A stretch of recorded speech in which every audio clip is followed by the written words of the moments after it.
झालं तरी आता आपण बेबी प्लॅन करायचं नाही.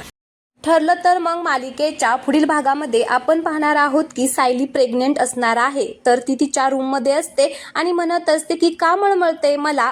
सकाळी तर रोजच्या रूम फ्रेशनरचा सुद्धा त्रास झाला असं म्हणून तिला आता उलटी आल्यासारखं होतं. म्हणून ती आता लगेचच बाथरूममध्ये जाते आणि पुन्हा बाहेर येते आणि म्हणत असते की मला उलटीसारखं झालं पण उलटीच झाली नाही असं का होतंय. मग आता ती आई पण असं आता पुस्तक घेते आणि पुस्तक वाचत असते. तर त्याच्यामधून तिला समजतं की ही सगळी गरोदरपणाची लक्षणं आहेत.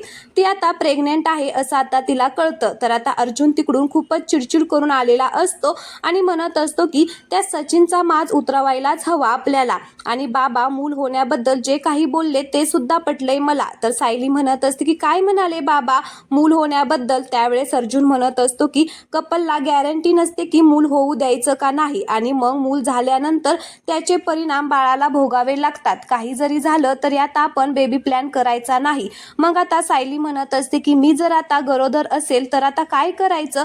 आता सायली अर्जुनला कसं समजावून सांगेल हे आता पाहणं खूपच इंटरेस्टिंग असणार आहे.